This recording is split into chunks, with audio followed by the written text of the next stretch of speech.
So a very common misunderstanding with INTPs is one of the things INTPs excel in is refining ideas down. So basically it's cutting off all the crap. So like with a steak, you're cutting off all the fat, right? That's probably not a very good analogy.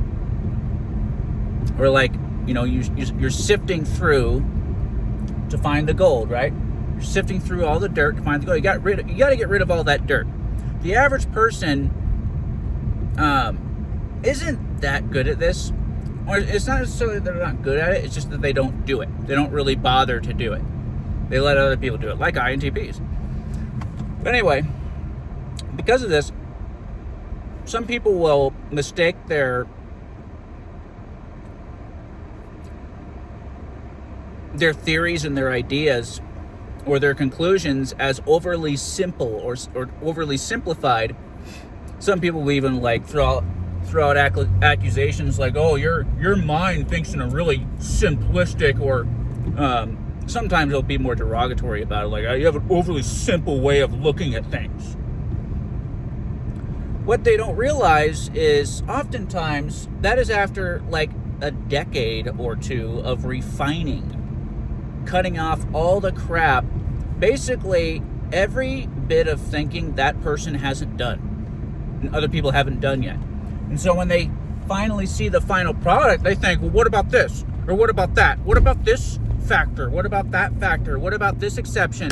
And literally it's like every single thing they mention is something the INTP has already thought of, because they already have thought about every single last factor involved, because that's how INTPs work. They don't come to a conclusion until they've thought of literally everything.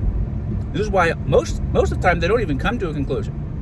Like, they keep their mind open about pretty much everything, because believing that some new critical datum could alter their conclusion.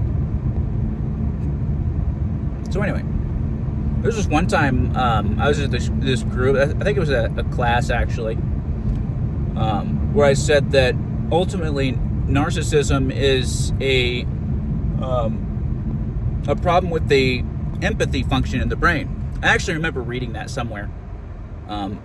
But this is just a good example of something that is true, but that most people will argue against, because most people are thinking they have a different definition in their head, right? That doesn't match the definition I have.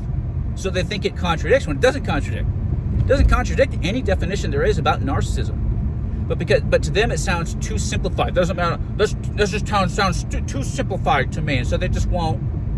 They'll just instantly argue and tell you you're wrong, even though you literally read it, like from an official source. But anyway, that's a good example. I actually had my teacher was arguing with me on that one. It was like, yeah, that doesn't sound right to me. Like, okay, I don't know what to tell you. That's what it is. Anyway.